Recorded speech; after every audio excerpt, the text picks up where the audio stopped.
তার দাদু বাড়িতে এবং তার চারপাশে আত্মীয় স্বজন এবং স্ত্রীর কোলে তার ফুটফুটে সেই বাচ্চাটি। ওমর ফারুক সাহেব কিছু বলতে গেলেই তার বৃদ্ধ দাদি তাকে বলেন, তুই শুয়ে থাক বাবা, হুজুর বলেছেন তোকে আরাম করতে, ঘরের বাইরে না যেতে।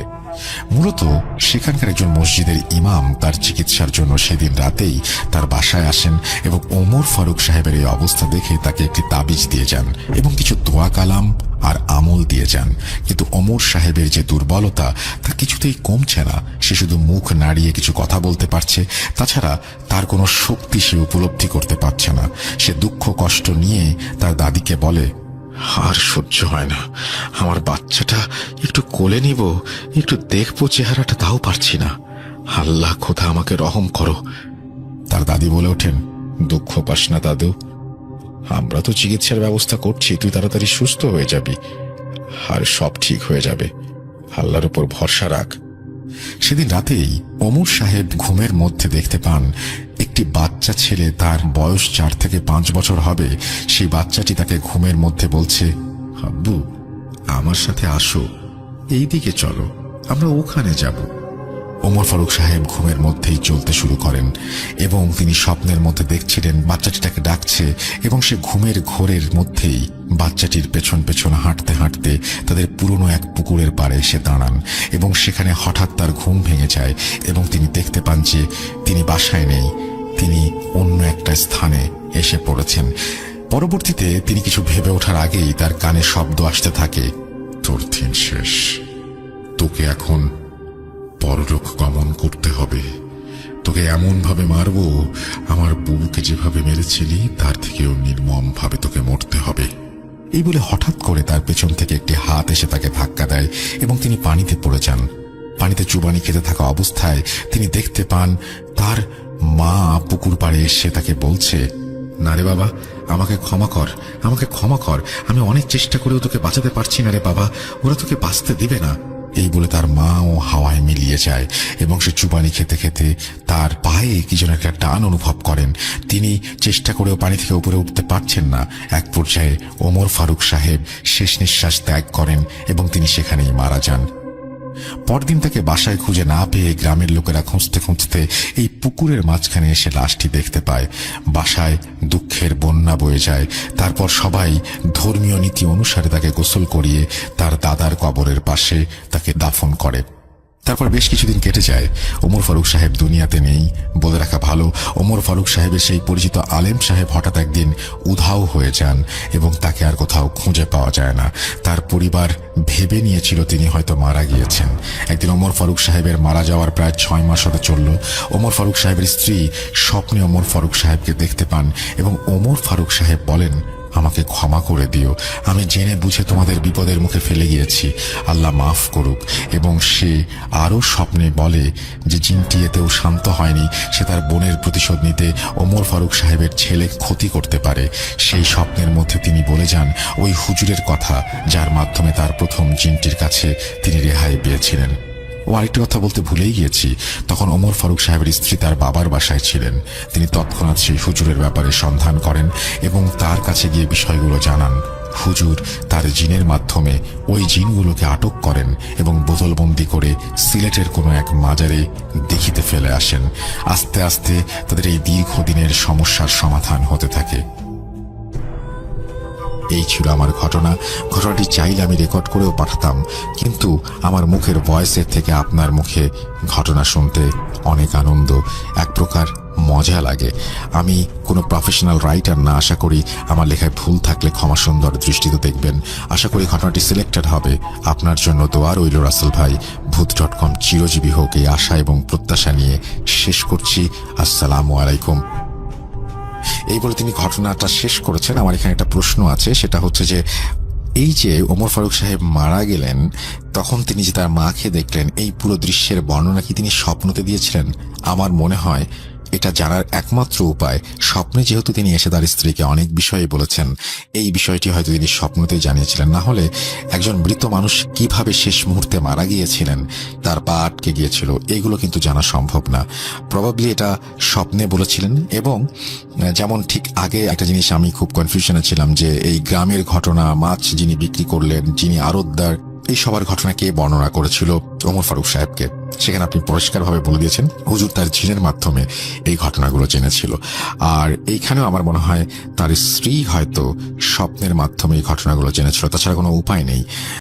প্রিয় লিসেনার, আমাদের এই চ্যানেলে প্রতিদিন রাত 10টার সময় বাছাই করা ভূতিপ্রেম পাবলিশ করা হয়।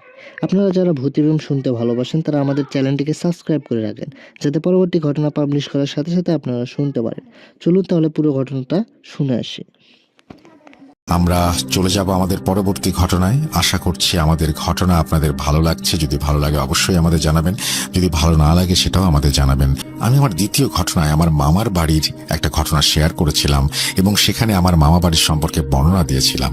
এখানে আমি আবার ছোট্ট করে সেই বর্ণনা দেব, কারণ আজকে আমি আবার আরো একটি ঘটনা শেয়ার করব যা আমার নানা বাড়িতে ঘটেছিল। শহরের শেষ প্রান্তে একটি নদী রয়েছে, যা পার হলেই একটা মেইন রোড, যেটা গিয়ে মিশেছে ঢাকাগামী এক হাইওয়ের সাথে।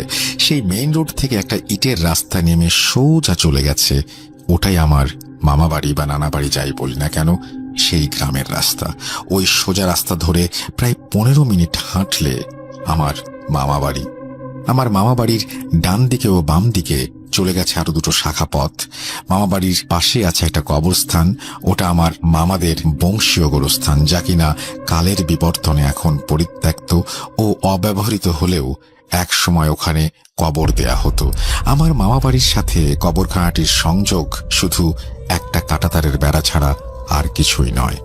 মামাবাড়ির গ্রামটি আর 5টা অজপাড়াগা গ্রামের মতোই বাঁশঝাড় বা জঙ্গলে ঘেরা নয়। মানে আমরা দেখিনি, তবে আগে ওখানে বন জঙ্গল, বাঁশঝাড়, কাঁচামাটির রাস্তা এইসব ছিল, যেমনটা গ্রামে হয়ে থাকে আর কি। আজকের ঘটনাটি আমি শুনেছি আমার মায়ের মুখে। ওখানে ওই কবরখানাটি আজকে গল্পের মূল ভূমিকায় থাকবে। আমাদের মামার বাড়ির গ্রামে সকলেরই জানা ছিল যে একটা কোনো খারাপ কিছু আছে, যাকে সাধারণত পিশাচ বলা হয়, অনেকে সহজে পেতনিও বলে থাকে। এরকম কিছু একটার বিচরণ ছিল। মামা বাড়ি থেকে খানিকটা দূরে ছিল একটা হেলেঞ্চা গাছ, যেটাকে মূলত ওই পিশাচের আবাস স্থল বলে সকলে ধারণা করত। কিন্তু সে পিশাচ কখনো কবরস্থানে, কখনো গাছে, কখনো গ্রামের যে কোনো খানে যে কারো উপরেই আক্রমণ করত, ভয় দেখাত। গ্রামের মানুষ যখন তখন যে কোনো কিছু দেখত, যা স্বাভাবিক কিছু ছিল না। আজকের ঘটনা আমার ছোট খালামণি ও তার বান্ধবীর সাথে ঘটে যাওয়া। আমার খালামণির নাম কলি, এটা ছদ্মনাম। তার বয়স তখন বড়জোর 10 কি 11 বছর। তার বান্ধবীর নাম রূপা, ছদ্মনাম। আমার খালাও তার বান্ধবী সমবয়সী ছিল।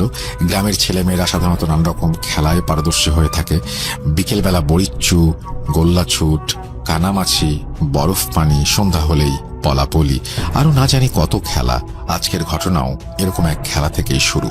বর্ণনার সুবিধার জন্য এবার ঘটনাটি আমি আমার আম্মুর বক্তব্য হিসেবে লিখছি। সময়টা শীত চলে যাওয়ার পর একটা সময়, গরমটা ঠিকভাবে তখনও পড়েনি। বিকেলবেলা আসর ও মাগরিবের মধ্যবর্তী সময়।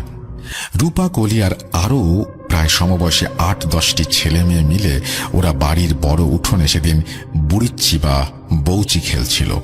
বলে দেওয়া ভালো, বৌচি কিভাবে খেলতে হয় কম বেশি সবাই জানে। এক পক্ষ তার বিপক্ষের দলের খেলোয়াড়কে ছোঁয়া দেওয়ার জন্য বা ধরার জন্য পিছু নেয়, সেই বিপক্ষ দলের খেলোয়াড়কেও ঠিক দিক বিদিক ছুটতে হয় নিজেকে ছোঁয়া থেকে বাঁচানোর জন্য। বাচ্চারা হই হুল্লোড় করে খেলছে। আমি, আমার মা আর অন্যান্য ভাই বোনগুলো যে যার কাজে ব্যস্ত ছিলাম। খেলা এভাবে চলতে চলতে সন্ধ্যা প্রায় হয়েই এসেছিল, কিন্তু খেলা তখনও শেষ হয়নি। খেলতে খেলতে এবার এলো কলি আর রূপার পালা। কলি দম ধরে দাবড়াবে আর রূপা নিজেকে বাঁচতে প্রাণপণে ছুটবে। যেমন নিয়ম তেমন চলল। কলি রূপাকে ধাওয়া করলো, রূপা ছুটলো এদিক সেদিক। রূপা ছুটতে ছুটতে কবরস্থানের ভেতরে চলে গেল। ওদিকে কলির দম ফুরিয়ে এসেছে। কলি তখন ছুটতে ছুটতে দাঁড়িয়ে গেল আর জোরে জোরে হাঁফ ছাড়তে লাগলো। অন্যদিকে রূপা ছুটছে তো ছুটছেই, খেয়ালও করেনি যে কলি অনেক আগেই তার পিছু ছেড়ে দিয়েছে এবং সে ছুটতে ছুটতে ইতোমধ্যেই কবরখানার মধ্যে চলে গেছে। কলি সে বিষয়টি অতটা বিশেষভাবে গ্রাহ্যও করেনি। রূপা চলে আয় বলে ওখান থেকে ফিরে চলে এলো। এরপরই মাগরিবের আজান শুরু হলো।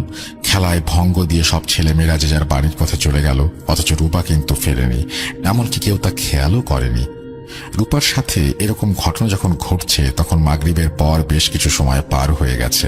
ওদিকে খেলা শেষ করে সব ছেলে মেয়েরা যে যার বাড়ি চলে গেলেও রূপাকে বাড়িতে না পেয়ে তার বাড়ির লোকরা সবখানে খুঁজতে থাকে। অথচ তাদের কল্পনাতেও নেই যে রূপা ওই